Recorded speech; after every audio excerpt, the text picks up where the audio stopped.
بسم اللہ الرحمن الرحیم۔ شروع اللہ کا نام لے کر جو بڑا مہربان نہایت رحم والا ہے۔ قیامت قریب آ پہنچی اور چاند شق ہو گیا، اور اگر کافر کوئی نشانی دیکھتے ہیں تو منہ پھیر لیتے ہیں اور کہتے ہیں کہ یہ ایک پہلے سے چلا آتا جادو ہے، اور انہوں نے جھٹلایا اور اپنی خواہشوں کی پیروی کی، اور ہر کام کا وقت مقرر ہے، اور ان کو ایسے واقعات کی خبریں پہنچ چکی ہیں جن میں عبرت ہے، اور کامل دانائی کی کتاب بھی، لیکن ڈراوے ان کو کچھ فائدہ نہیں دیتے، تو تم بھی ان کی کچھ پرواہ نہ کرو۔ جس دن بلانے والا ان کو ایک ناگوار چیز کی طرف بلائے گا، فوراً آنکھیں نیچی کیے ہوئے قبروں سے نکل پڑیں گے گویا بکھری ہوئی ٹڈیاں ہوں۔ اس بلانے والے کی طرف دوڑتے جاتے ہوں گے، کافر کہیں گے یہ دن بڑا سخت ہے۔ ان سے پہلے نوح کی قوم نے بھی تکذیب کی تھی، تو انہوں نے ہمارے بندے کو جھٹلایا اور کہا کہ دیوانہ ہے، اور انہیں ڈانٹا بھی گیا۔ تو انہوں نے اپنے پروردگار سے دعا کی کہ میں ان کے مقابلے میں کمزور ہوں، بس تو ہی بدلہ لے لے۔ پس ہم نے زور کے میل سے آسمان کے دہانے کھول دیے اور زمین میں چشمے جاری کر دیے، تو پانی ایک کام کے لیے جو مقدر ہو چکا تھا جمع ہو گیا۔ اور ہم نے نوح کو ایک کشتی پر جو تختوں اور میخوں سے تیار کی گئی تھی سوار کر لیا، وہ ہماری آنکھوں کے سامنے چلتی تھی۔ یہ سب کچھ اس شخص کے انتقام کے لیے کیا گیا جس کو کافر مانتے نہ تھے۔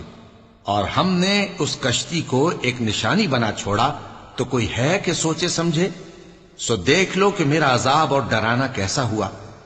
اور ہم نے قرآن کو سمجھنے کے لیے آسان کر دیا ہے، تو کوئی ہے کہ سوچے سمجھے؟ قوم عاد نے بھی تکذیب کی تھی، سو دیکھ لو کہ میرا عذاب اور ڈرانا کیسا ہوا۔ ہم نے ان پر ایک رہتی نحوست کے دن میں زبردست آندھی چھوڑ دی، وہ لوگوں کو اس طرح اکھیڑی ڈالتی تھی گویا اکھڑی ہوئی کھجوروں کے تنے ہیں۔ سو دیکھ لو کہ میرا عذاب اور ڈرانا کیسا ہوا۔ اور ہم نے قرآن کو سمجھنے کے لیے آسان کر دیا ہے، تو کوئی ہے کہ سوچے سمجھے؟ قوم سمود نے بھی خبردار کرنے والوں کو جھٹلایا، تو کہا کہ بھلا ایک آدمی جو ہم ہی میں سے ہے، ہم اس کی پیروی کریں؟ یوں ہو تو ہم گمراہی اور دیوانگی میں پڑ گئے۔ کیا ہم سب میں سے اسی پر وحی نازل ہوئی ہے؟ نہیں، بلکہ یہ جھوٹا بڑائی مارنے والا ہے۔ ان کو کل ہی معلوم ہو جائے گا کہ کون جھوٹا بڑائی مارنے والا ہے۔ اے صالح، ہم ان کی آزمائش کے لیے اونٹنی بھیجنے والے ہیں، تو تم ان کو دیکھتے رہو اور صبر کرو، اور ان کو آگاہ کر دو کہ ان میں پانی کی باری مقرر کر دی گئی ہے، ہر باری والے کو اپنی باری پر آنا چاہیے۔ تو ان لوگوں نے اپنے رفیق کو بلایا، اور اس نے اونٹنی کو پکڑ لیا، پھر اسے مار ڈالا۔ سو دیکھ لو کہ میرا عذاب اور ڈرانا کیسا ہوا۔ ہم نے ان پر عذاب کے لیے ایک زور کی آواز بھیجی، تو وہ ایسے ہو گئے جیسے باڑ والے کی چورا چورا ہو جانے والی باڑ۔ اور ہم نے قرآن کو سمجھنے کے لیے آسان کر دیا ہے، تو کوئی ہے کہ سوچے سمجھے؟ لوط کی قوم نے بھی ڈر سنانے والوں کو جھٹلایا تھا، تو ہم نے ان پر کنکر بھری ہوا چلائی، مگر لوط کے گھر والے کہ ہم نے ان کو پچھلی رات کے وقت بچا لیا اپنے فضل سے۔ شکر کرنے والے کو ہم ایسا ہی بدلہ دیا کرتے ہیں۔ اور لوط نے ان کو ہماری پکڑ سے ڈرا بھی دیا تھا، مگر انہوں نے ڈرانے میں شک کیا، اور ان سے ان کے مہمانوں کو لے لینا چاہا، تو ہم نے ان کی آنکھیں مٹا دیں۔ سو اب میرے عذاب اور ڈرانے کے مزے چکھو۔ اور ان پر صبح سویرے ہی ٹھہر جانے والا عذاب آ نازل ہوا، تو اب میرے عذاب اور ڈراووں کے مزے چکھو۔ اور ہم نے قرآن کو سمجھنے کے لیے آسان کر دیا ہے، تو کوئی ہے کہ سوچے سمجھے؟ اور قوم فرعون کے پاس بھی ڈر سنانے والے آئے تھے، انہوں نے ہماری تمام نشانیوں کو جھٹلایا، تو ہم نے ان کو اس طرح پکڑ لیا جس طرح ایک قوی اور غالب شخص پکڑ لیتا ہے۔ اے اہل عرب، کیا تمہارے کافر ان لوگوں سے بہتر ہیں؟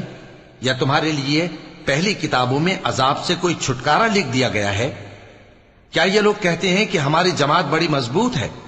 ان قریب یہ جماعت شکست کھائے گی، اور یہ لوگ پیٹ پھیر پھیر کر بھاگ جائیں گے۔ اصل میں ان کے وعدے کا وقت تو قیامت ہے، اور قیامت بڑی سخت اور بہت تلخ ہوگی۔ بے شک گناہگار لوگ گمراہی اور دیوانگی میں مبتلا ہیں۔ اس روز منہ کے بل دوزخ میں گھسیٹے جائیں گے، کہا جائے گا لو اب آگ کا مزہ چکھو۔ ہم نے ہر چیز اندازہ مقرر کے ساتھ پیدا کی ہے، اور ہمارا حکم تو آنکھ کے جھپکنے کی طرح ایک بات ہوتی ہے۔ اور ہم تمہارے ہم مذہبوں کو ہلاک کر چکے ہیں، تو کوئی ہے کہ سوچے سمجھے؟ اور جو کچھ انہوں نے کیا ان کے اعمال ناموں میں درج ہے، یعنی ہر چھوٹا اور بڑا کام لکھ لیا گیا ہے۔ جو پرہیزگار ہیں وہ باغوں اور نہروں میں ہوں گے، یعنی سچی بیٹھک میں، ہر طرح کی قدرت رکھنے والے بادشاہ کی بارگاہ میں۔